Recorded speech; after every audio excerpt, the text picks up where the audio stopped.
You asked the question, can we make Viper better? Let's take a look at Viper 2 and what it did today in the market. We got long here on the E-mini S&P at 944.25. The market went against us by as much as 3 points, 941.25. It was down 150 bucks. Then we went up to 952.75, so we're at 4.5 points. So we're down 150, went up as much as $425. And we turned down here and got out at the end of the day at 4:05 Eastern, 1:05 Pacific. Our strategy automatically executes at that time if it's still in the trade, and we had a 5-point loss. So our strategy has a $600 profit target, which is 12 points, has a $300 stop loss, which is 6 points, or it gets out at 4:05 Eastern, 1:05 Pacific.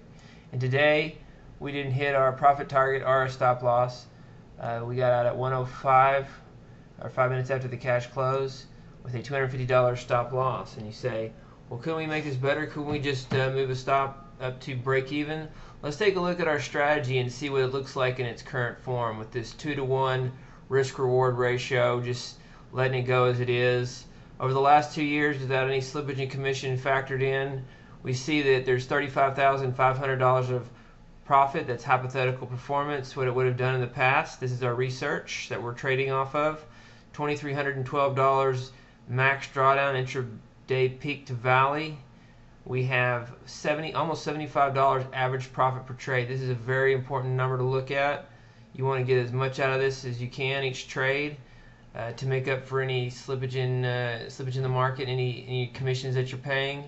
You also have a ratio of average win to average loss. Your average win is 1.5 times your average loss, and so we're about 50% profit. 49% of our trades are winners. So this is the main statistics that I look at when I'm looking at a performance summary. I also like to look at the equity curve. There we go, looking at that equity curve, not bad. So this is the strategy that we're trading, the research that we're trading off of. Let's see, could we make this better? What would happen if we put in a break-even stop loss at $300?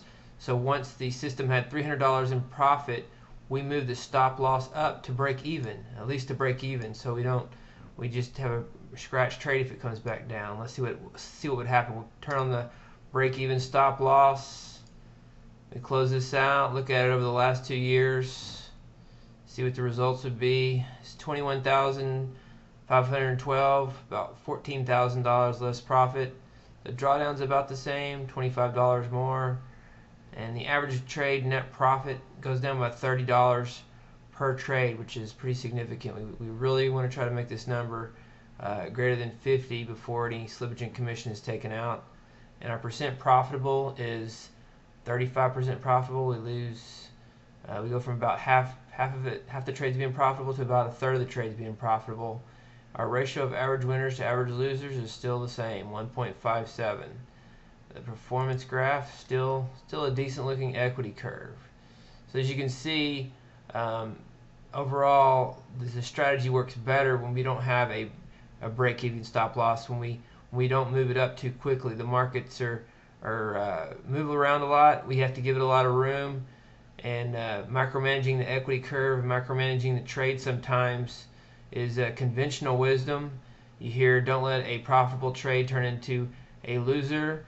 But I propose that when you systematically trade, you have to see that as not letting a significant winner turn into a loser. You have to have a certain amount of profit before you can call it a significant winner and trail those stops or move it up back to break even. So that's why we do what we do, and that's why we're trading Viper 2.